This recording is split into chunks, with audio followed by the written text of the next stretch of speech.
दादा पेशाने तुम्ही मेकॅनिक आहात, पण पक्ष्यांवर तुमचं प्रेम इतकं आहे की पक्षी तुमच्या अंगाखांद्यावर खेळतात. बऱ्याच लोकांच्या तर ते जवळही जात नाही असे पक्षी तुमच्या अंगावर खेळतात. कशी सुरुवात झाली या सगळ्याची? सुरुवात अशी झाली की जेव्हा मी फिरायला जायचो तर सकाळी मला एक सवय होती की काहीतरी फळ फूड वगैरे काहीतरी घेऊन जायचं म्हणून. फिरणं झाल्याच्या नंतर आपण थोडंसं खायचं. तर ते खाता खाता अगर जवळ कोणी आलं तर त्यांनाही त्याच्यातलं द्यायचं.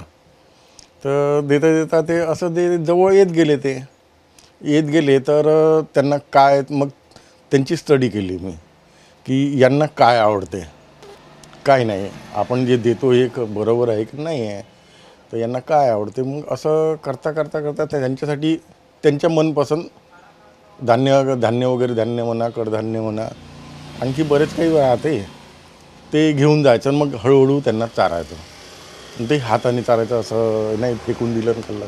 काही काही पक्षी असं असतात की जसं माणूस चांगलं स्वच्छ राहतं तसं तेही राहतात, की त्यांच्याजवळूनही काहीतरी शिकण्यालायक राहते की ते बिलकुल स्वच्छ राहतात. चांगलं पाणी मिळेल तर चांगलं पाणी पितात. असं गढूळ पाणी असलं तर ते पिणार नाहीत ते. तर मग त्यांच्यासाठी भांडे आणायचे. मग त्यांच्यामध्ये घरून पाणी न्यायचं आणि घरून ते भांडे साफ करून त्यांना पाणी पाजायचं आणि मग त्यांना दाना.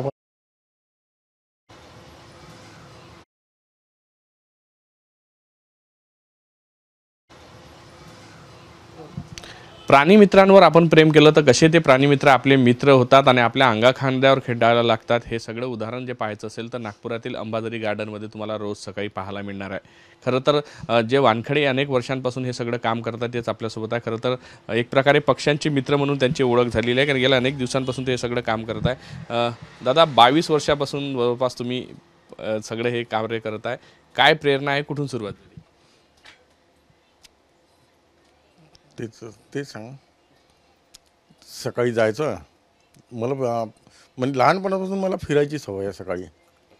सकाळी आपलं जेवही रुटीन झालं त्याच्यानंतर सकाळी उठायचं आणि मग रिटून आपण फिरायला जायचं. कधी कधी स्विमिंगही करत होतो मी. तर गेल्याच्या नंतर मग तिथे बसायचं आपण एकांतमध्ये, शांत वातावरणामध्ये, निसर्गाच्या सानिध्यामध्ये आपण बसायचं. तर मला एक सवय होती की काहीतरी खायला घेऊन जायचं आपण त्यांच्यासाठी, म्हणजे आपल्या स्वतःसाठी, की ते सर्व फिरून झालं एकांत बसलं म्हणजे थोडंसं काही खाल्लं, फळ वगैरे काही वगैरे. हे तसं करता करता ते दुरून पाहतात पहिले पक्षी. मग ते जवळ येतात तर आपल्याजवळ घे, तुला पाहिजे, देऊन टाकायचं त्याला देऊन टाकायचं. तर ते काही खात गेले तर असंच, अरे यांच्यासाठी काही आणायला पाहिजे आपण का. मग मी विचार केला की यांना काय द्यायचं म्हणून. विचारलं तुम्ही या सगळ्या संदर्भात की स्वतः? मी कोणालाच नाही विचारलं. पहिल्यापासून मी म्हणजे आपलं जे आहे ते यांना काय द्यायचं काय नाही. तर माझे काही तसं परिचय नव्हता म्हणे कोणा पक्षी मित्र आहे कोणी आहे म्हणून. तर तरी पण मी यांना काय खायला पाहिजे म्हणून असा विचार केला आणि मग थोडं आणायला सुरुवात केली की त्या पदार्थामधून यांना काय आवडते मग ते निवडावं लागला. काही दिवस निवडलं तुम्ही? काय निवडलं? सर्व निवडलं मी. मका निवडला, मुंगफली निवडली आणि कधी गहूही त्याच्या मिक्स करून देतो मी. मग गहूही देतो, कधी मूग देतो त्यांना. आणि आपले जे हे प्रोटीन हे असतात ना, प्रोटीनसारखे ते ड्रायफ्रूट वगैरे, तर ते बारीक करावं लागतं त्यांच्यासाठी. ते मिक्स करावं लागतात, मग ते चांगलं खातात ते. तर हप्त्यातून 2 वेळा त्यांना ड्रायफ्रूट वगैरे. आता गिलरी आहे, त्यांना अक्रोड आवडते थोडा. पण ते आवडते म्हणजे त्यांना कसं आवडते, जो म्हणजे सॉलिड अक्रोड असला त्याला फोडून काढून बाहेर, नाही तर पॅकेटमधले येतात तर ते नाही खात ते. कारण की त्याच्यामध्ये असं असते की कधी ते मिलावट जास्त करतात. नाही म्हटलं तरी होतेच, माणूस आहे, माणसाचं होतेच चूक. तर त्यांच्या सवयी वगैरे पाहिल्या, काय आहे काय कसे वागतात, आपण कसं वागायला पाहिजे यांच्यासोबत. तर तेव्हापासून ते चालू आहे. तर आजपर्यंत 22-23 वर्ष झाले मला.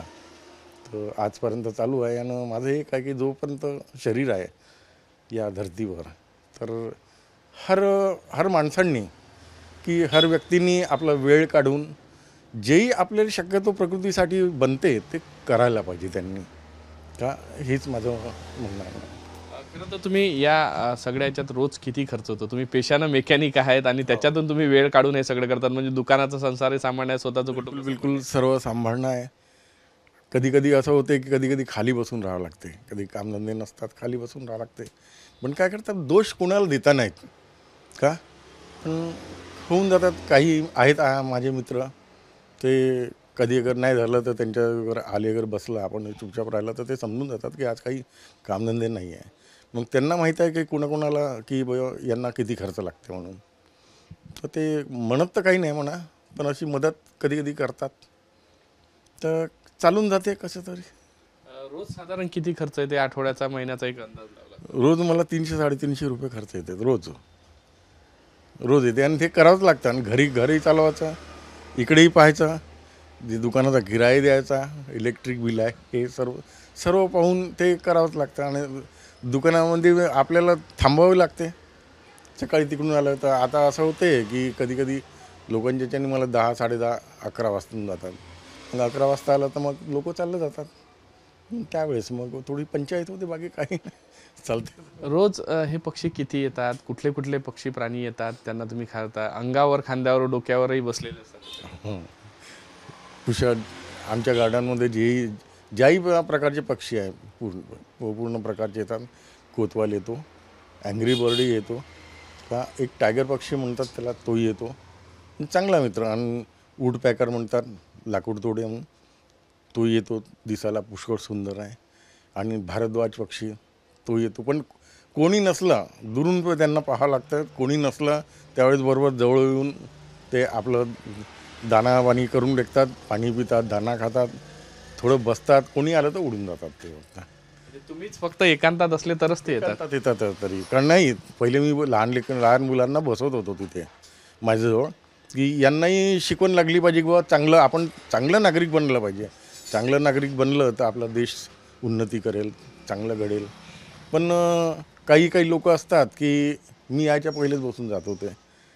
आणि मग ते लहान मुलाला असं आपल्याला त्यांचीही पाहावं लागते, कारण की ते गिलहरी अशी आहे की कधी कोणाला दिसत नाही. मग ते गिलहरी चावून देते तर मग थोडं रक्त वगैरे निघते. तर हे सर्व पाहावं लागते. नाही कोणी म्हटलं नाही पाहिजे, कोणी आपल्याला बोललं नाही की बाबा माझ्या मुलाला बसलं म्हणून. पण तरी पण मी कधी बसूनच घेतो. आलं कोणी, पण त्यांची सुरक्षा पहिले पाहावं लागतं. पक्ष्यांची पाहावं लागते, आपल्या लहान मुलांची काळजी घ्यावं लागते. पण लहान मुलांना चांगलं वाटते, त्यांच्यामध्ये एकाग्रता वाढते का, की आपण काही बनलं पाहिजे, आपण काही कोणासाठी केलं पाहिजे, आपण या पक्ष्यांना मारलं नाही पाहिजे, आपण चांगल्याने ठेवलं पाहिजे, असं त्यांच्या मनात भावना निर्माण होतात. रोज सगळं करताना काय वेगळा आनंद तुमच्या मनात असतो? कारण की रोजचं नित्यकाम आहे, कधीतरी कंटाळा वाटत असेल, पाऊस येत असेल त्या दिवशी वगैरे काय? नाही, पाऊस आला तरी पण छत्री घेऊन जावं लागते. छत्री बाजूला ठेवून ते जसे ओले होतात तसं मलाही ओलवावं लागते. वाटते माणसाला की आता पाऊस आला, तब्येत खराब होऊन जाईल आपली, पण तरी पण जाऊन त्यांचं करायचं आहे.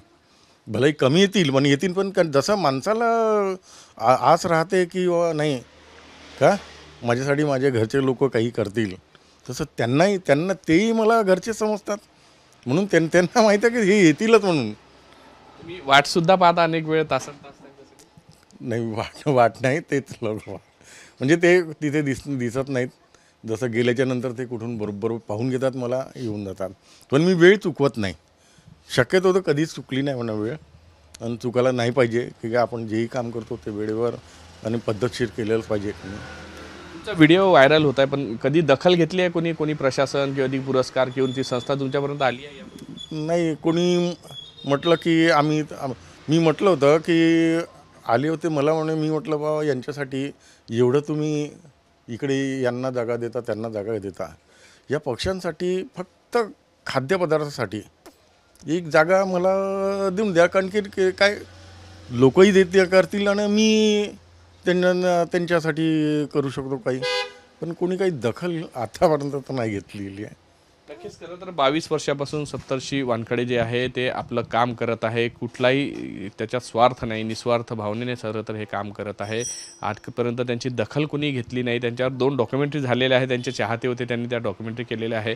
मात्र या सगळ्याच्या ते आपला नित्यक्रम आजही जपतात आणि पक्ष्यांची सेवा करून त्यांच्याशी जी मैत्री आहे ती जपण्याचं काम करत आहे आणि समाजापर्यंत जोपर्यंत जीवन आहे तोपर्यंत हे असंच कार्य करत राहील अशी भावना त्यांनी साम टीव्हीशी बोलताना व्यक्त केलेली आहे. व्हिडिओ जर्नलिस्ट सौरभ बोलेसह पराग डुबळे, साम टीव्ही न्यूज, नागपूर. देश विदेशातील प्रत्येक घडामोडींचे लाईव्ह अपडेट मिळवण्यासाठी आता साम टीव्हीच्या सर्व सोशल मीडिया प्लॅटफॉर्मला लाईक, फॉलो आणि सबस्क्राईब करा. तसंच सर्व नोटिफिकेशनसाठी बेल आयकॉन प्रेस करायला विसरू नका.